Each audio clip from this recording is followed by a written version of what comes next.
champion Joshua Van တို့ရဲ့ flyweight တန်းကတော်တော်လေးလောက်ခတ်မှုကျမ်းပါတယ်ပြောရမယ်ဆိုလို့ရှိရင်ဒီ Money Cup ကလည်းလက်ရှိ KOG ကိုအနိုင်ယူထားရပါတော့အဲ့တော့ Money Cup ကဒီကျွန်တော်တို့ champion လူခွင့်နဲ့ရေပန်းဆိုင်နေတဲ့ကစားသမားဖြစ်လာပြီဖြစ်သလို June July August အဲ့ဒီလ3လထဲမှာလည်း event နေအဲ့ event တွေထဲမှာ flyweight တန်း event တွေကမဖြစ်ပါအဲ့တော့ကျွန်တော်အဲ့တော့ကြီးချင်းအပြင် flyweight တန်းကအရင်ကလိုမဟုတ်တော့ဘူးပို့ပြီးတော့လှုပ်ခတ်မှုရှိလာပြီဒါကိုကျွန်တော်ကပြောပြခြင်းဖြစ်ပါတယ်အဲ့တော့ကျွန်တော်ဒီနေ့မှာတော့ flyweight တန်းကဒီလ3လထဲမှာရှိမဲ့ event ထဲမှာဘယ်တွဲဆိုင်တွေပါနေဆိုတော့ကျွန်တော်ချပြမယ်နောက်ပြီးလို့ရှိရင်ကျွန်တော် Joshua Van ကဘယ်လိုမျိုးကစားသမားတွေနဲ့ထပ်တွေ့ရမယ် Joshua Van ပြန်ဘက်ကဘယ်သူဖြစ်နိုင်လဲဆိုတော့ကျွန်တော်အနည်းဆုံးခံမှတ်မယ်ကျွန်တော်ခံမှတ်တဲ့မှာအချိန်ရောလည်းခံမှတ်မှာဖြစ်တဲ့အတွက်ဒီနေ့ကျွန်တော်ရဲ့ video လေးကိုတူတူကြည့်ကြည့်အောင်အဲ့ကျွန်တော်ကစားပွဲတွေကိုမပြောခင်မှာကျွန်တော်အနေနဲ့ flyweight တန်းက weight တန်းအလိုက်ကစားသမားတွေအဆင့်ရက်တည်မှုကိုကျွန်တော်အနေနဲ့နည်းနည်းတင်ပြချင်တယ်အရင်ဆုံး champion ကတော့အားလုံးသိတဲ့အတိုင်းပဲကျွန်တော်တို့ရဲ့မြန်မာကိုစားပြုချင်း fighter လေး Joshua Van မှာအဆင့်1 round 1နေရာမှာရက်နေရတော့ Alexander ပန်တိုကြာเนาะအားလုံးသိတဲ့အတိုင်းပဲပန်တိုကြာများမကြပြီမှာသူလည်းကျွန်တော်တို့ပွဲရဖို့ရှိနေပါတယ်ဒါ champion လူဖို့လည်းများနေရပါเนาะဒီကစားသမားနံပါတ်2ကတော့ Money Cup ဖြစ်သွားပြီတဆူတရာအောက်တစ်ဆင့်ပြုတ်ကြတယ် Money Cup ကဒီ round 1နဲ့2ဆိုလို့ရှိရင်ဒီကစားသမားကchampion လူခွင့်ရဖို့အခွင့်အရေးအတော်များသွားပြီ Money Cup က KOG ကိုနိုင်သွားတာအရင်အခွင့်အရေးကောင်းပါတယ် Money Cup ကတကယ်တော့ကစားသမားကောင်းတယောက်ပါလက်ရှိမှာလည်းအဆင့်2နေရာမှာရက်တည်နေရတက်ဆိုတိုင်ရာကတော့အဆင့်3ဖြစ်သွားတယ်လက်ရှိ Joshua Van ကိုသူကရှုံးနေပြီးရဲ့အချိန်မှာ Joshua Van အပြင်နောက်ထပ်ဒီပြိုင်ဘက်တယောက်ကိုလည်းထပ်တွေ့ဖို့ရှိနေပါတော့ကျွန်တော်ထင်တာတော့ထိပ်ပိုင်းတယောက်နဲ့ထပ်တွေ့ဖို့ရှိနေနောက်ပြီးတော့ champion လူဖို့အခွင့်အရေးလည်းသူ့မှာရယူခြင်းနေသေးရပါတော့နောက်ပြီးလို့ရှိရင်နံပါတ်4နေမှာ Brandon Wright ပဲကျွန်တော်ပြောတာအဲ့အဆင့်နေပါနံပါတ်4နဲ့3ကနည်းနည်းလေးလှုပ်ရှားမှုရှိမှာပေါ့နော်အဲ့တော့ Money Cup ကလွတ်ကျွတ်သူက champion လူဖို့သူကစောင့်နေတဲ့အနေအထားမျိုးမှာရှိနေရဲ့ Alexander ပန်တိုဂျာနဲ့ Joshua Van က champion လူမှာအဲ့တော့ Brandon Wright ပဲနံပါတ်4နေရာကလှုပ်ခတ်မှုရှိတယ်ဘယ်သူနဲ့လှုပ်ခတ်မှုရှိလဲဆိုတော့ဂျွန်လာထဲမှာဟိုနံပါတ်6က Cover Nash နဲ့သူကထိုးရဖို့များပါတယ်ကျွန်တော်ပြောသလိုပါပဲ Brandon Rival နဲ့ Cover Nash တို့ရဲ့ဒီပွဲအပြီးမှာလဲဇေယျကိုလွတ်ခတ်မှုရှိမယ်ဒါပေမဲ့ဟိုအပေါ် champion level တော့လေတိုက်ဖို့သူ့မှာအလားလာတော့မရှိသေးဘူးဘာလို့လဲသူတို့အချိန်ချင်းအခွင့်အရေးရခဲ့တယ်ဒါပေမဲ့လွဲချော်ခဲ့တဲ့ကစားသမားတွေပေါ့နော်အဆင့်အတွက်ပဲသူတို့ကရှင်ပြိုင်ကြဖို့များပါတယ်နောက်ထပ်စိတ်ဝင်စားဖို့ကောင်းတာ KOG ပါ KOG Haraguchi ဒီဂျပန်ကစားသမားကကျွန်တော်သူ့ဘာလို့စိတ်ဝင်စားလဲဆိုသူက consistent ကောင်းတယ်နိုင်ပွဲတွေတရက်ယူလာနိုင်တယ်momentum လည်းကောင်းရသားနဲ့ Money Cup ကိုချေကျော်လက်ချော်နဲ့ရှုံးနေခဲ့ရတယ်အဲ့တော့သူ့အနေနဲ့ဒီ momentum ကောင်းတဲ့အစဉ်အလာဆိုလို့ရှိရင်ဖြစ်တာရှိတာက round 1 to 5 ထဲကကစားသမားတယောက်နဲ့ပြန်တွေ့မှာပါဒါပေမဲ့ပြောလို့တော့မရဘူးဒါကျွန်တော်စိတ်ထင်ဆိုလို့ရှိရင် round 1 to 5 ထဲကပန်တိုဂျာနဲ့တွေ့ရင်တွေ့မတွေ့လို့ရှိရင်တက်ဆူထိုင်ပါပေါ့နော်ဂျပန်ကစားသမားချင်းနဲ့ပြန်တွေ့ဖို့များတယ်ဒါပေမဲ့ပြောလို့မရဘူးဂျပန်ကစားသမားအချင်းချင်းပြန်တိုက်ခိုက်ခိုင်းမယ်ဆိုလို့ရှိရင်ဂျပန်ဖန်တွေရဲ့စိတ်ဝင်စားမှုကိုရော့ကျသွားစေနိုင်တယ်အဲ့အတွက်ဒီဂျပန်ကစားသမား2ယောက်ထိတိုက်တွေ့ဆုံမှုကနည်းနည်းလေးတော့အခွင့်အရေးနည်းပါပါတယ်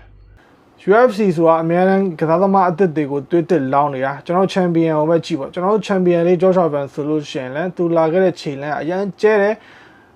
လက်ရှိသူနိုင်ခဲ့တဲ့ကစားသမားတွေကလည်းထိပ်တန်းကစားသမားတွေအဆင့်ကိုမျက်နှာသစ်ကစားသမားတယောက်အနေနဲ့ရဲဝံရင်ဆိုင်ပြီးတော့ champion ဖြစ်သွားတာဒီလိုမျိုး UFC ကတွစ်လောင်းတဲ့အဆင့်လာရှိတဲ့အတွက်ဟိုအောက်ခြေကအလားလာကောင်းတဲ့ကစားသမားတွေနဲ့လည်းထပ်တွေ့နိုင်တယ်ပေါ့နော် KOG အနေနဲ့နောက်လာမဲ့ပွဲစဉ်တွေမှာဒီဘယ်ကစားသမားတွေကဒီထိပ်ပိုင်းကစားသမားတွေကို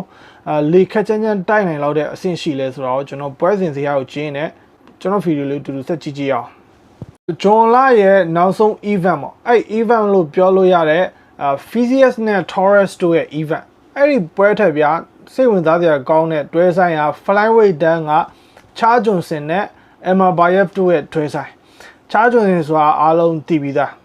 မသိရလူမရှိဘူးမြန်မာလူမျိုးတွေမြန်မာပေးသက်တွေမသိရသူမရှိဘူးဘာလို့လဲဆိုတော့ Joshua Van ကတပွဲတော့ရှုံးပွဲ UFC မှာရှိပါတယ်ဒါချာဂျွန်စင်နဲ့တွေ့ပြီးတော့ချာဂျွန်စင်ကိုအရေးနိုင်ထားတာပေါ့နော်အဲ့တော့ဒီချာဂျွန်စင်ကအဆင့်လောလောဆယ်14သူ့အနေနဲ့ဒီ champion လူခွင့်ကိုတခါတည်းလိုချင်နေတဲ့လောဘကြီးနေတာပေါ့နော်ဒါကျွန်တော်အသက်အရွယ်ကြောင့်လားသူ့ရဲ့ prime time ကြောင့်လားပေါ့နော်ကျွန်တော်ပြောလို့မရဘူးနောက်ပြီး Joshua Van လက်ရှိ champion ဖြစ်နေတယ်champion ဖြစ်နေတဲ့လူကိုသူကနိုင်ဘူးထားတယ်ဆိုတော့ သူလက်ရှိချန်ပီယံအိမ်မက်မှတ်နေတဲ့ကစားသမားတယောက်လို့ပြောရင်မမှားဘူးနောက်တွေ့မဲ့ကစားသမားအယ်မာဘာယက်ကအဆင့်8မှာရပ်တည်နေတာအဲ့တော့အယ်မာဘာယက်အားလုံးသိတဲ့အတိုင်းပဲသူက ground game ကစားသမား submission နဲ့ပွဲပြီးတဲ့ကစားသမားချာဂျွန်ဆင်က stand fight ကစားသမားဒီပွဲကပွဲကောင်းတစ်ပွဲဖြစ်မှာပါဒါလက်ရှိကျွန်တော်တို့ဂျွန်လာထဲမှာကြည့်ရမယ့်ပွဲကောင်းပေါ့နော်ဒီပွဲကနည်းနည်းလေးဒီဇယားကိုလှုပ်ခတ်မှုရှိမယ်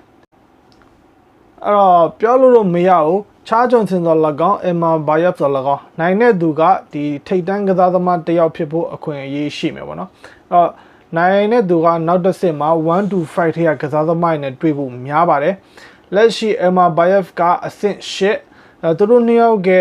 ဒီလောင်းကြီးကိုပြောမယ်ဆိုလို့ရှိရင်ပေါက်ကြီးကချာဂျွန်ဆင်ကအောက်ကြီးပေါက်ပါတယ်အမ်မာဘာယပ်ကအပေါ်ကြီးပေါက်ပါတယ်အမ်မာဘာယပ်ကအနီတော့ချာဂျွန်ဆင်ကအပြာတော့ဖြစ်မှာပါဒါကတော့ဂျွန်လာရဲ့ပွဲကောင်းတစ်ပွဲပါနောက်ထပ်ဂျွန်လာကုန်ပြီဆိုတော့ဇူလိုင်လရဲ့ရောက်ပွဲတွေကိုကျွန်တော်တို့နည်းနည်းလေ့လာကြည့်အောင်ဇူလိုင်လထဲမှာကျွန်တော်တို့က event 3ခုရှိပါတယ်အဲ့ event ထဲမှာ flyweight တန်းကဘယ်တွဲဆိုင်နေပါနေဆိုတော့ကျွန်တော်တို့တူကြည့်ကြည့်မယ်အခုဇူလိုင်လရဲ့ပထမဆုံး event အဲ့ event ကအရန်စိတ်ဝင်စားစရာကောင်းတဲ့ event အဲ့ main event ကိုပဲကြည့်ရင်တော့ကျွန်တော်တို့ကတော်တော်ကျဉ်တ်တယ်ကျွန်တော်လည်းအဲ့ main event ကိုအမြန်ကြည့်ချင်လာပြီမစောင့်နိုင်တော့ဘာလို့လဲဆိုတော့ကျွန်တော်တို့မင်းသားကြီးမက်ဂရီကိုပြန်လာပြီးတွေ့မဲ့ကစားသမားက Halloween နဲ့တွေ့မှာဒါနှစ်ကြိမ်မြောက်တွေ့တာပေါ့နော် Halloween နဲ့ မက်ဂရီကိုကအရင်ကတွေ့ဆုံမှုထားတဲ့ကစားသမားတွေပါကျွန်တော်အဲ့ပွဲကတကယ် main event ဖြစ်တယ်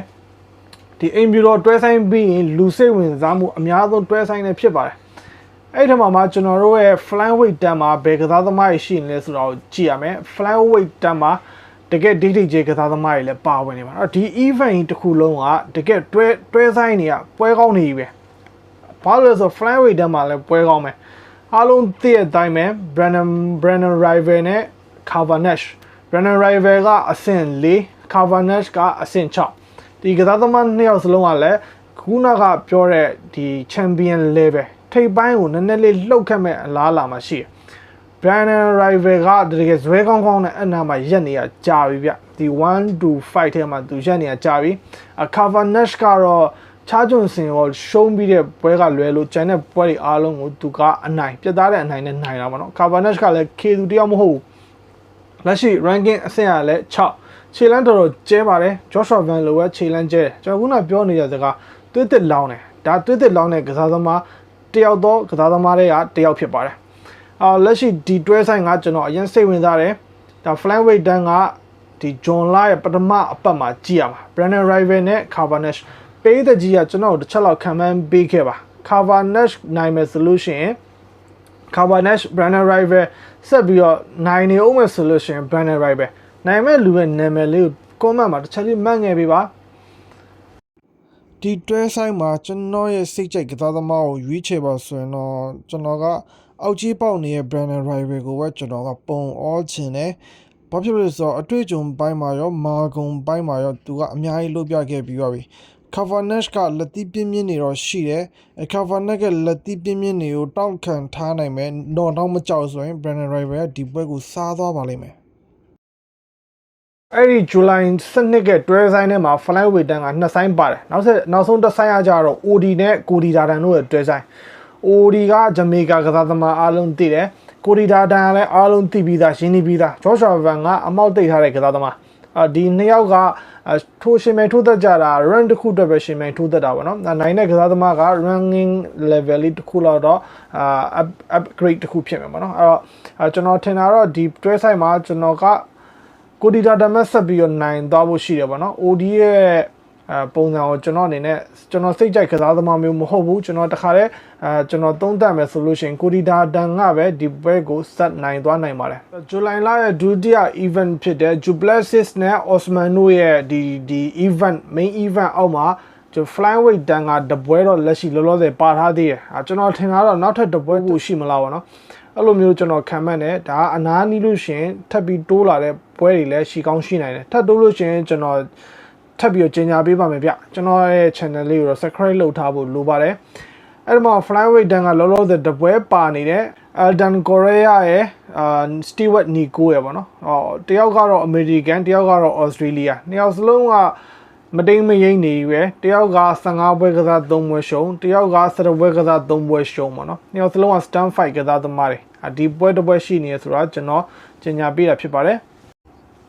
အဲ့တော့ July လရဲ့နောက်ဆုံး event လို့ပြောလို့ရတယ်ဒီကျွန်တော် main event ကိုတော့ကျွန်တော်သိမကြိုက်ဘူးเนาะအဲ့ပွဲကိုဒါပေမဲ့အဲ့ event ထဲမှာ flyweight တန်းရဲ့ပွဲတစ်ပွဲပါနေအဲ့ပွဲကစိတ်ဝင်စားဖို့ကောင်းတယ်ဘာလို့ဆိုတော့နံပါတ်10မှာရက်တည်နေတဲ့ Steve Off နဲ့ဒီမျက်နှာသစ်ကစားသမား Ramazan Stimayev တို့ရဲ့ပွဲ Ramazan Stimayev ကတကယ် Uzbekistan ကစားသမားပါဗျာတကယ်တော့ Ramazan Stimayev ကိုကျွန်တော်ကဘာလို့သိရလဲဆိုတော့သူကချားဂျွန်စင်ကိုအနိုင်ယူထားတဲ့ကစားသမားချားဂျွန်စင်ကိုကျွန်တော်ကအမြဲတမ်းတည်ထားရပါတော့ဘာလို့လဲဆိုတော့ဒီကစားသမားကကျွန်တော်တို့ရဲ့ fighter လေးကိုအနိုင်ယူထားလို့ကျွန်တော်တည်ထားတာဒီကစားသမားရဲ့နိုင်ပွဲရှုံးပွဲတွေ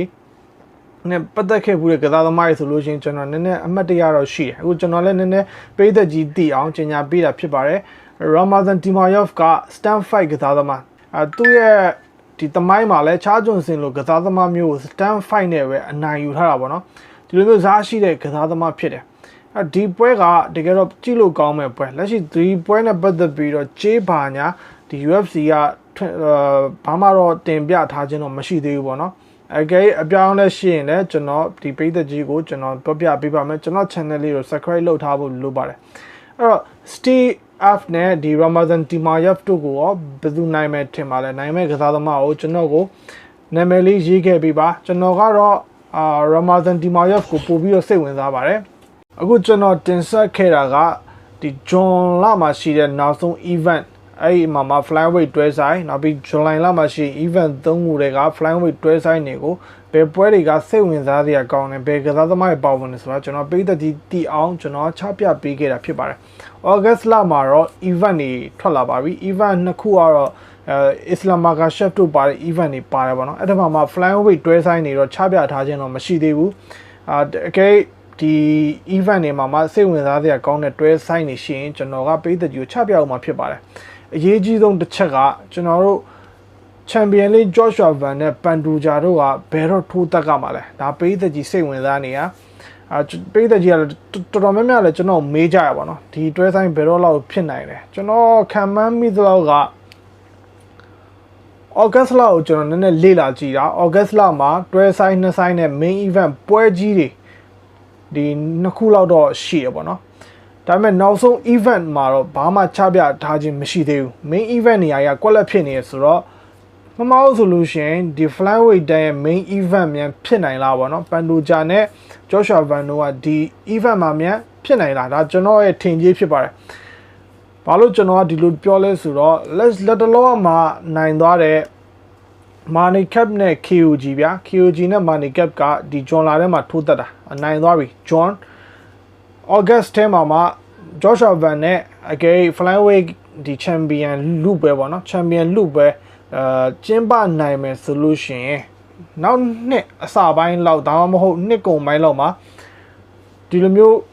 ကျွန်တော် flyweight တန်းကတိုက်တဲ့လူပွဲတစ်ပွဲဖြစ်နိုင်ပါတယ်အများစုကတော့သိထားကြတာဒီလိုမျိုးတိုက်တဲ့လူပွဲတွေကတစ်နှစ်မှာကစားသမားတယောက်ကနှစ်ပွဲလောက်ထိကစားတယ်ပေါ့နော်